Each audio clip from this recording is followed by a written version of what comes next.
Alors, je ne sais pas si vous réalisez, mais hier, vendredi 19 juillet 2024, eh bien, vous avez vécu, on a tous vécu ensemble, une journée historique, la plus grande panne informatique du monde. C'est probablement des milliards de machines qui ont été impactées.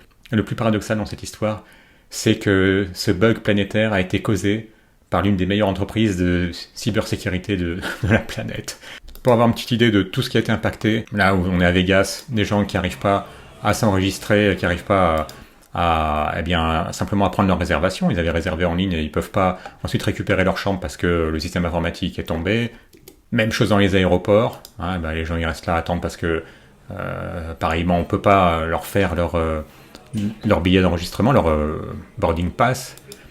Et tout simplement, il a fallu recourir à quoi? À ça, hein, au papier, au stylo. Il y a eu également des grandes surfaces qui ne pouvaient plus accepter les paiements par carte bleue parce que leur système informatique était tombé. Donc, à moins d'avoir du liquide sur vous, c'est pas dit que vous ayez suffisamment pour payer un caddie entier. Hein, peut-être que vous faisiez vos courses de la semaine. Donc, c'était vraiment quelque chose de très impactant à l'échelle mondiale. Peut-être que vous avez un post Windows et que vous n'avez pas été impacté. Alors, comment ça se fait que vous avez pu allumer votre PC hier ou aujourd'hui et que vous n'ayez pas eu ce fameux écran bleu de la mort?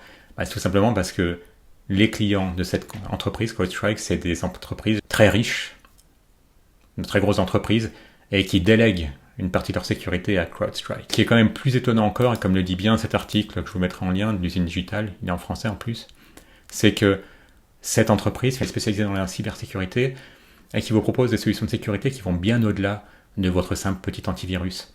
Et ça en est au point où ils peuvent détecter ce qui pourrait être un virus, un malware, un ransomware, de manière bien plus efficace qu'un simple antivirus. C'est des produits très sophistiqués et qui aussi permettent d'accéder à des choses très bas niveau. Ils peuvent déployer des mises à jour avant même que votre système d'exploitation ait démarré.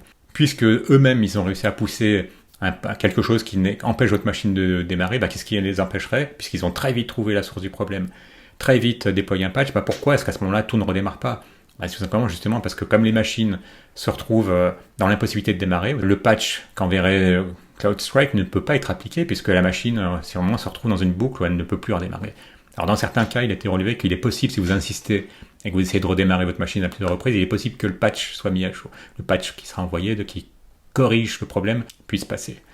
Mais généralement, ce qu'il faut faire, c'est que vous ayez quelqu'un du service IT qui se promène, qui rentre dans le mode sans échec de votre ordinateur pour que tous les pilotes ne soient pas chargés, donc notamment celui qui cause un problème, et qu'ensuite il supprime un fichier. Alors si vous avez à le faire vous-même, ce fichier, il se trouve dans C, Windows, System32, Drivers, CrowdStrike. Alors vous remarquez au passage que là, j'en vois qui commencent à rigoler, c'est tous ceux qui ont des machines Linux, mais en fait, vous auriez très bien pu être victime de ce genre de patch, et vous pourriez l'être à l'avenir, si votre entreprise a pris la solution Falcon, parce que Falcon c'est le logiciel qui est fautif, pour macOS, vous savez, ils font la même chose pour macOS, ils font la même chose pour Linux. Mais ce qui est vraiment choquant dans ce cas-là, on peut se dire, le gars qui a développé ce patch qui est fautif, donc qui a causé ce bug mondial, il va certainement chercher du boulot ailleurs. Mais non, le problème, ce qui est quand même plus inquiétant, c'est que les entreprises, déjà standards et encore plus les entreprises de sécurité, elles ont un process qui fait que une erreur humaine ne doit pas arriver jusqu'au client final.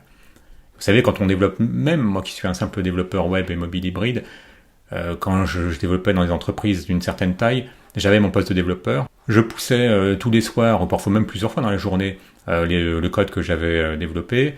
La nuit, il y avait ensuite un script qui tournait sur le serveur d'intégration pour vérifier que ce que j'avais fait, ou moi-même ou d'autres personnes de mon équipe, ne plantaient pas le serveur d'intégration. Ensuite, on poussait notre code sur un serveur de pré-production, c'est-à-dire qui ressemblait énormément au serveur qui allait ensuite avoir en production.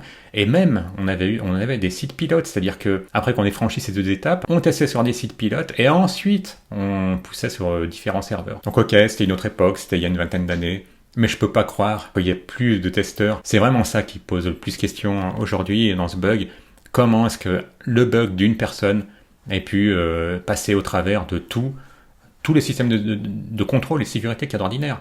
Et là, ça me fait vraiment penser aux plaques de Reason. Vous savez, c'est des choses qui sont notamment analysées en aéronautique pour expliquer comment est-ce qu'un crash d'avion est possible. Vous savez, bien souvent, il est rare que vous ayez un problème unique qui cause une catastrophe. Il faut qu'il y ait un trou dans la raquette, si on peut dire, à différentes étapes.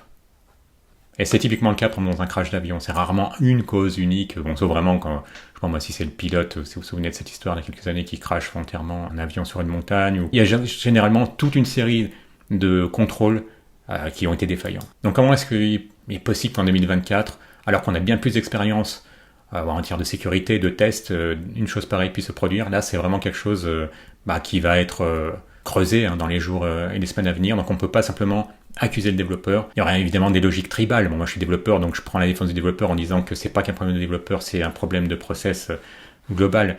Mais après, les développeurs diront c'est de la faute du chef de projet qui lui voulait que les choses soient faites et livrées pour hier. Donc à ce moment-là, on saute des étapes indispensables, mais peut-être qu'un chef de projet se dira lui ça vient du directeur de projet parce que lui-même il a la pression qui vient au-dessus de lui, de décideurs qui disent nous on veut que vous fassiez tourner vos services avec beaucoup moins de monde, donc virez-moi une partie de vos services, de vos développeurs, virez-moi une partie de vos DevOps, virez-moi une partie de vos testeurs, et c'est possible aussi. C'en est au point où on se demande si on n'est pas dans une espèce de design pattern au niveau économique où des boîtes très sérieuses et très puissantes coulent complètement, comme ça a été le cas avec Boeing qui avait une bonne réputation pendant des décennies, puis maintenant qui produit des avions qui ne sont plus sûrs. Là, normalement, une boîte comme CrowdStrike, elle n'aurait pas dû laisser passer quelque chose d'aussi grave. On peut aussi se demander pourquoi, en bout de chaîne, les utilisateurs de CrowdStrike, et de Falcon notamment, ils laissent ces mises à jour se faire de manière généralisée. Pourquoi est-ce qu'on ne teste pas d'abord sur un ou deux serveurs ou un ou deux postes pour voir si les choses, si un patch est sûr ou pas, avant de généraliser le déploiement sur toute une entreprise? Le problème, c'est quand vous êtes dans l'administration réseau, quand vous êtes administrateur système, vous êtes poussé culturellement. Dites-moi que si c'est toujours le cas aujourd'hui, en 2024, moi ça fait plus de 20 ans que je suis plus dans l'administration réseau, mais on était incité à appliquer les patchs de sécurité le plus vite possible. Simplement parce que vous avez généralement bien plus de risques d'avoir un problème réseau grave si vous tardiez à mettre à jour des mises à jour de sécurité que de recevoir une mise à jour de sécurité qui elle-même serait le problème. Alors, est-ce que vous avez été impacté dans votre entreprise par ce genre de problème, ou est-ce que vous êtes retrouvé hier dans un aéroport, un hôtel ou autre, et que vous n'avez pas pu faire ce que vous aviez à faire à cause de ce bug? N'hésitez pas à le mettre en commentaire. Un petit like si vous avez aimé, abonnez-vous si ce n'est déjà fait, et à bientôt.